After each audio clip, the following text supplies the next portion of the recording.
with others that we can find a path forward for ourselves.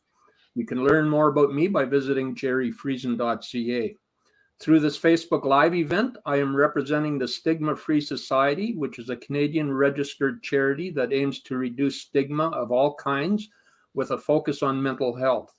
This event is part of their Rural Mental Wellness Toolkit, an online community-based mental health program that creates access to mental health education and peer support training, as well as practical and relatable resources for those living in rural and agricultural communities.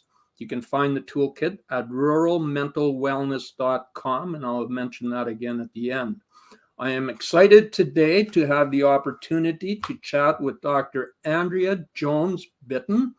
I've looked forward to this for quite some time. Welcome, Andria. Hello. It's nice to be here, Gerry. Oh, it's great to have you. And I know that there's some questions. I reached out to you, I think it was actually around Christmas time, and you've been very, very busy with your work. And so we were able to make it happen today. And so I'm looking forward to the conversation. Same here. Before we get started, I'm going to read Andria's bio. And it's a mouthful, to say the least. I'm not sure I know how to pronounce all of these words, but I will try. Dr. Andria Jones-Bitton is a veterinarian epidemiologist. Mm-hmm. We should know that word by now after 2 years of the pandemic, right? Yeah, and it's not skin. Yeah. Associate professor in the Department of Population Medicine and director of well-being programming at the Ontario Veterinary College, University of Guelph. She conducts mixed methods research on epidemiology of mental health and resilience in the veterinary and agricultural sectors. Andria has completed a certificate program in applied positive psychology and is a certified resilience trainer. Andria loves the veterinary profession and Canadian agriculture and is proud to work with Canadian farmers, veterinarians, and students. As a result of her many achievements, Andria has been awarded the Bridget Rivoire Award for Champions of Agricultural Mental Health, 2 Distinguished Professor Awards for Excellence in Innovation and Teaching, and the Ontario Veterinary College Alumni Association Distinguished Young Alumnus Award. Holy Toledo. That is a lot of mouthful words, yeah. You're a star, Andria. Oh, I don't know about that, but thank you, Gerry. Let's get back right down to the basics. And can you tell us, our audience, how you got started as a veterinarian and what draws you to this work? Yes, certainly. So I graduated veterinary school in the year 2000 and was a small animal practitioner at that point in time, but did learn about agriculture and farming, particularly livestock agriculture and farming during vet school. And when I went back to school to do my graduate work and became an epidemiologist, I took interest in foodborne, waterborne, and zoonotic diseases. So zoonotic diseases being passed between animals and humans. And when I started my faculty position here at the Ontario Veterinary College, I had the great pleasure of working with farmers as I did zoonotic disease research. And especially I got to work with a lot of sheep farmers and really loved that experience. I loved working in agriculture with people in agriculture. And it was during that time I saw the passion that farmers had for their work. And then I also saw the many occupational struggles that they faced, the stressors that they faced, and realized that, there were some who were certainly struggling with their mental health. And I think the best part of being an epidemiologist is our skills are highly transferable to different populations. And so the mental health of farmers, it really connected with me both personally and professionally. It felt like my own sense of meaning and purpose was being called. And yeah, I started exploring or investigating the epidemiology of mental health in farmers and veterinarians who also face struggles back in 2015 and haven't looked back since. Well, that sounds interesting. So tell, and I sometimes, and I've talked to veterinarians and talked about them sometimes being on the front line when it comes to dealing with farmers. And of course, you're well aware of my passion for for working with farmers and their mental health. So can you tell me a little bit about that relationship between veterinarians and farmers? Yeah, and I think to some extent it might vary a bit by commodity, but certainly for many livestock farmers, they might enjoy close working relationships with veterinarians. So the veterinarian is part of the team, working together with the farmers, the farm family, to improve animal health and welfare, food safety, animal production, trying to meet those farm targets. So vets are a part of the team. And, for some commodities, like I think of dairy, where they're doing regular herd health checks, they're likely there on farm quite regularly, and they build a relationship with the farmer, the farm family, the kids. They're there for years, not decades and decades, and so they can become a trusted partner or colleague, somebody, a peer to chat with, which is one of the reasons why we wanted to train veterinarians in mental health literacy, so that when they're speaking with their clients, that they can, be better able to pick up on signs that somebody may be struggling with their mental health, and can have a conversation with them about that. Yeah, and I think, when I look back to when I was farming, there were certain tradespeople that certainly I would trust, or I would at least use them as someone that I could vent to, or someone that would be my sounding board. So having them be knowledgeable in that, and maybe you want to say a few words about that In the Know program that you developed. Yeah, so that was a major part of Dr. Brianna Hagan's PhD work. I know you know Dr. Hagan as well. And so we set out to develop a mental health literacy program that could help other farmers, veterinarians, as you said, the salespeople who come to the farm, feed reps, seed reps, anybody who's kind of in regular contact with farmers, to teach them, signs that somebody might be struggling, how to have a conversation with somebody around that, how to open up that conversation, how to listen attentively and non-judgmentally. Listening can be very hard for us, especially when we're fixers. We want to jump in with solutions, but really trying to help build listening skills, and then bridging people to appropriate mental health support. So we're very clear that we're not training counselors. I'm not a counselor, but we can be a great advocate for somebody, and a trusted place to go to find those more appropriate mental health supports. Yeah, and particularly the empathy piece, and I appreciate the what's that called, Mental Health Week next week. Yes, where the focus is on empathy, and I think, and again, just reflecting on my own journey, how that empathy piece is such an important piece for people that are struggling. Definitely. Okay, now I want to jump right into something I've been very curious about. I'm surprised you held back this long. It was tough. Oh, but in 2016, Andrea, you and Brianna, and I interviewed Brianna on this a few months ago. You did a survey in 2016, I believe it was. Yep, 2015-16, yeah. Yeah, that showed some, I used to say interesting, and I've actually started calling it alarming numbers. And I know you did another one last year, and you're just getting ready to release that. Can you talk about that? Can you tell us what this new survey shows, and particularly how it compares to the one you did in 2015, 2016?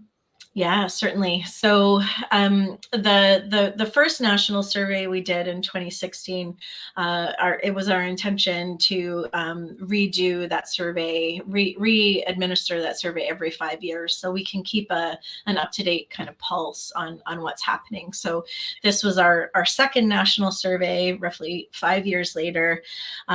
We used an online survey methodology again, and aimed to look at many many of the same outcomes, so stress, anxiety, depression, burnout, resilience. But then we also added to this survey as well to look at resilience, which we also looked at in 2015, but also coping strategies that farmers used. In that first survey, where we were trying to keep it quite short, we had to omit some questions that we thought were important. So we've added a few of those back in. So coping, alcohol use, and suicide were also asked about in the 2021 version. So we ran those surveys in French and English, and we have results from roughly 1181, I think was the number. And that was, February to May 2021. And unfortunately, we again see that the stats are concerning. And so obviously, having collected this in 2021, we also had the COVID-19 pandemic tied up in those results. So in most instances, we saw no difference to the 2015, and where we did see a difference, it tended to be on the worse side, where the COVID-19 pandemic participants reported it having exacerbated feelings around stress, anxiety, depression, and burnout. Yeah. So are you interested in some of the stats around those? Yeah. Well, and Yep. Andrea, I should, and the one number that comes to mind, which just kind of blows me away, is that 58% that would meet the criteria for an anxiety disorder. Mm-hmm. Yep. Yeah. So we made some decisions. We did a lot of work. Again, looking at the different scales that are available. There are a large number, and so many of the scales we kept the same. Two of the ones that we changed were actually the anxiety scale and the depression scale. So I can share results on those, but they won't be a direct comparison because it's a different tool, right? Yeah. So it's not like apples to oranges, because it's still anxiety, but it's maybe Macintosh to Honeycrisp, let's say. Okay. They're slightly different. But again, very concerning. So 43% of participants classified within that anxiety classification. About 23% were mild, 14% moderate, and 6% severe. And that was higher, again, than the Canadian general population. And that reference data, that Canadian general population data, was also during COVID-19. So the farmers that participated were faring worse than the general population. We again saw issues with stress. Over 3/4 of farmers had moderate to high stress scores, which I can see you nodding. You're well versed with the stressors that farmers face. We again saw significantly higher scores for exhaustion and cynicism, which are two of the three components of burnout. So again, representing a risk for burnout, that folks may be on that engagement to burnout continuum. They're pushing the burnout end. But what's really interesting about farmers is the third subscale on burnout. So it's emotional exhaustion, cynicism, and professional efficacy. So the feeling that we are able to do our jobs well, basically. And farmers, again, scored higher on professional efficacy than the comparative, than the norms. So they're exhausted. They may be feeling cynical, but they're still feeling confident in what they do and the ability to get it done. And that potentially could be a protective effect against going all the way to full burnout. Mm-hmm. Well, we've been, as farmers, and I remember saying this so often, and farmers always say it, we're well known for saying, well, there's always next year, right? It's that resilience piece that you talk about. And I think, like you say, sometimes it's perhaps there's some cynicism involved. Perhaps there's a little bit of denial involved because, like you say, those stressors. And again, when I look That's what's happening just in Manitoba here, for example, where last year we had drought, and this year farmers are now concerned about overland flooding, and there's all these different things that we could list happening right across Canada, and it's like it just never eases that stress that farmers are facing. Yeah, or if it changes, there's something else that kind of takes its place, right? Yeah. And I think with the climate crisis, we're going to be seeing an even greater need to proactively adapt and also cope sort of retroactively with changes that we're seeing with the climate crisis, as well as things like droughts and floods. And there were grasshoppers I had heard in Manitoba as well recently that were pretty devastating to crops. So yeah, there's going to be a strong need for adaptation as a result of those changes. Mm-hmm. But sorry, Andrea, I interrupted you when you were talking about your survey. Yeah, no worries. Let's see. We did see concerning statistics around suicide. So we had not asked about that in the 2015 survey. It was added this time round. And unfortunately, 1 in 4 reporting positive for suicide ideation. Oh, so, wow. So having thought about suicide or feeling that life was not worth living.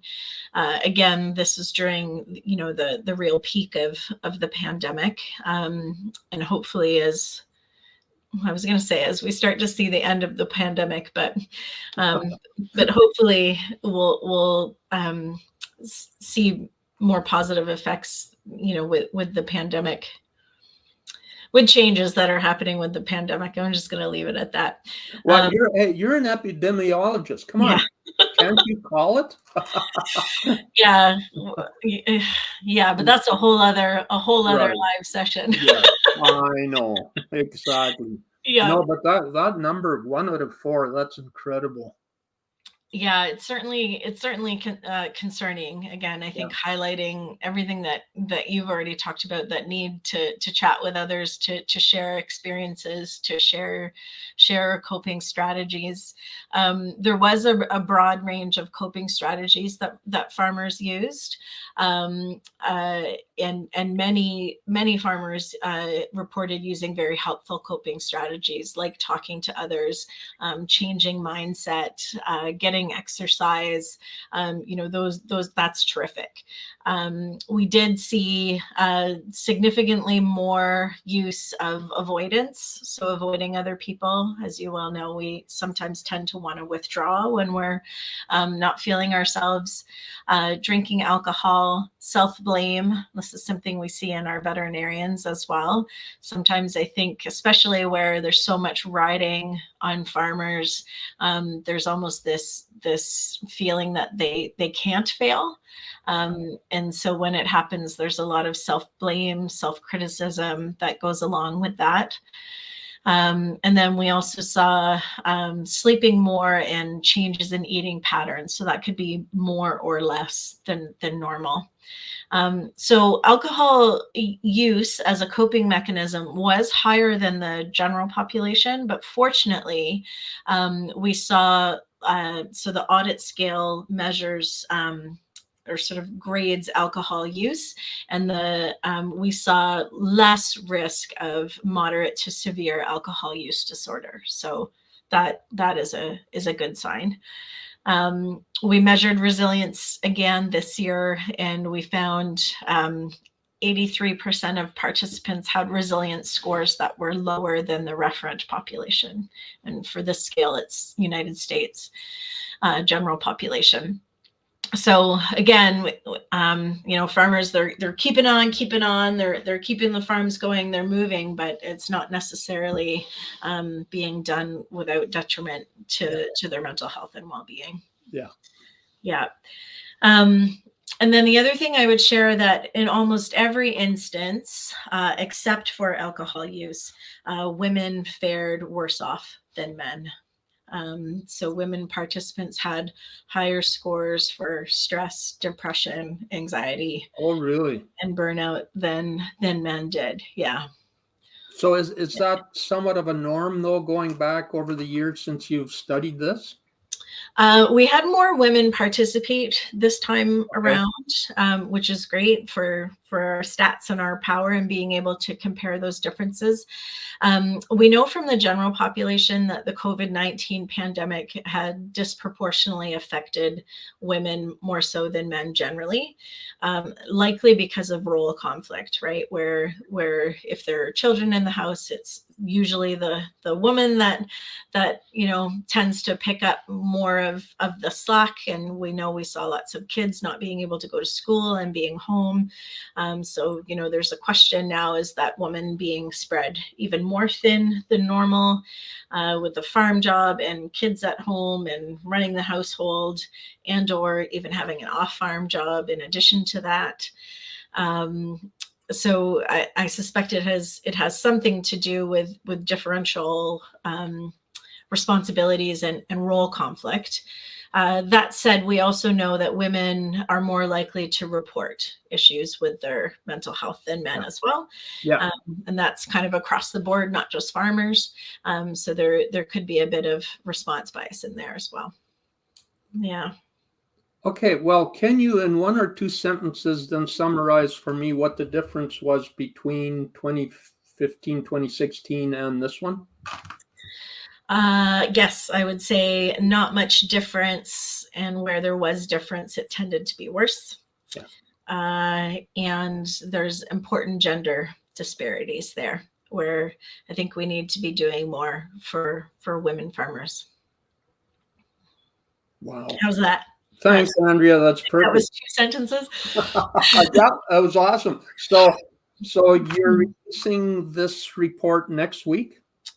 Yes, we have some infographics that our fabulous graduate student, Rochelle Shelley Thompson, has prepared, and we're going to be posting those on Monday at the start of Mental Health Awareness Week. To share some of those results. Perfect. So can I go down in your books now as being the scoop on this new information? You are. Okay, yes. perfect. Yeah, you are the scoop. Okay. If you get the Nobel or a Pulitzer, just remember me. I'm still waiting for that Bridget Revere Award. That's too bad. Oh, no. Okay, so let's move further on in this. Can you define your work as a resilience trainer? Yeah.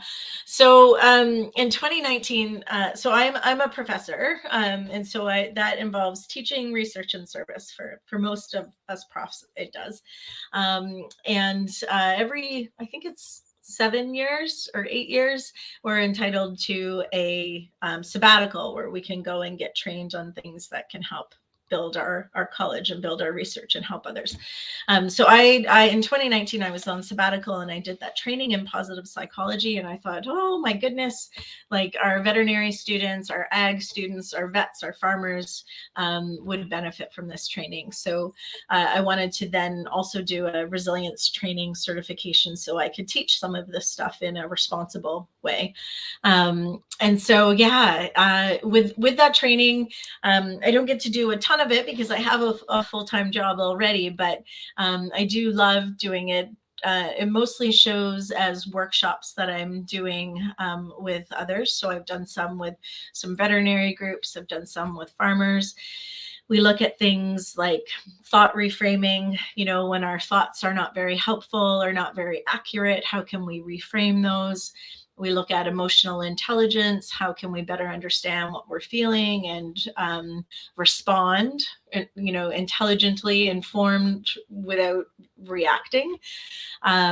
We look at mind-body techniques. We look at growth mindset versus fixed mindset.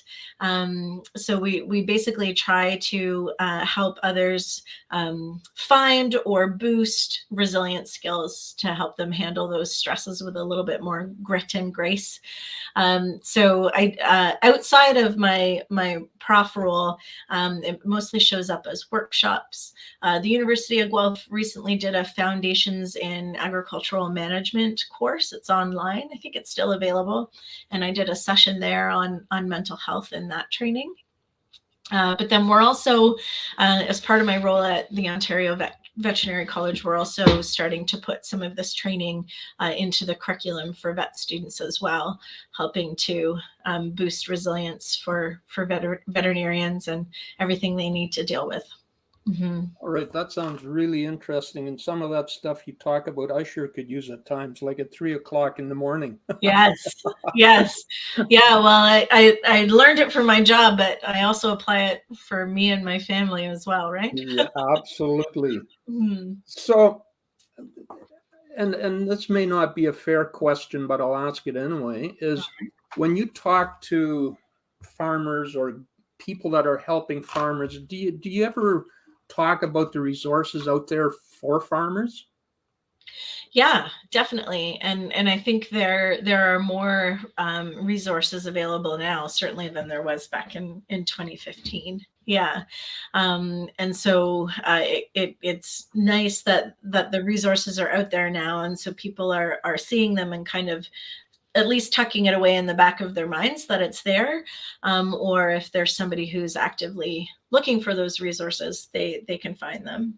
Mm-hmm. Do you get the sense that the stigma, and we talk about stigma and farmers in particular not really wanting to look for help because of the stigma, do you see that lessening? Yes, and I didn't look at those stats ahead of this interview today, but we did ask about that, so I'll remember to look those up. But yes, I do think it is lessening. I think people have done a wonderful job talking about the stressors that they experience and that it's normal for those to have impact on our mental health and our well-being. I also think, when I think back to some of the first research interviews we did in 2015, 2016, people were saying, I don't want people to know that I, take time off or that I'm going on vacation or whatnot. It was almost thought it would be like a sign of them being lazy or a sign of them not being committed enough to farming. And I think that has changed as well. I think, people are talking, no, I go to my kids' hockey games, or no, we've worked it out so that I get every other weekend off and somebody else is covering chores that day. And I think the more we talk about that it's okay to be a farmer and to be, mom, dad, coach, friend, partner, dog owner, everything else, right? Yeah, exactly. Yeah.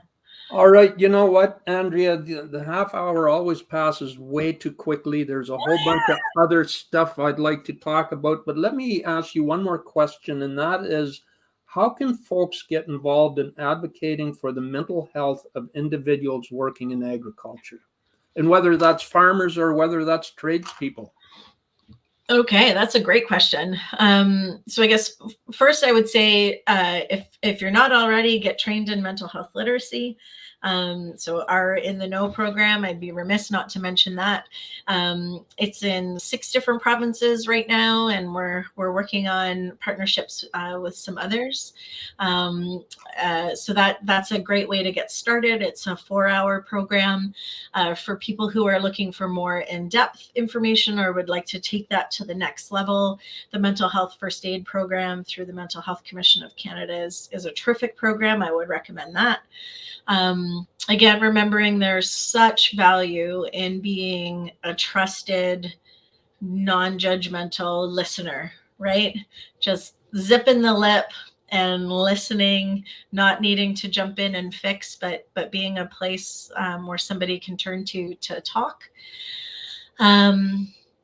This might also be a bit of a plug, so I kind of apologize for this, but participating in research studies from respected institutions, so that we have the data that we can use to appeal to governments for more support, that we can advocate for farmers using those data, and that we can create programs that are evidence informed and that are using precious resources responsibly. If you've got work-life balance in your life, sharing with others how you make that happen, right? If you're able to get off farm and do some things for yourself, some fun things, talk with others about what you do, share your ideas, learn from others. And I guess I would say, if you have a woman farmer in your life, maybe checking in with them and seeing how they're doing, and is there anything that you can do together to help there as well. Just to encapsulate all of this, and I often relate the story when you said zip it and just listen. Yeah.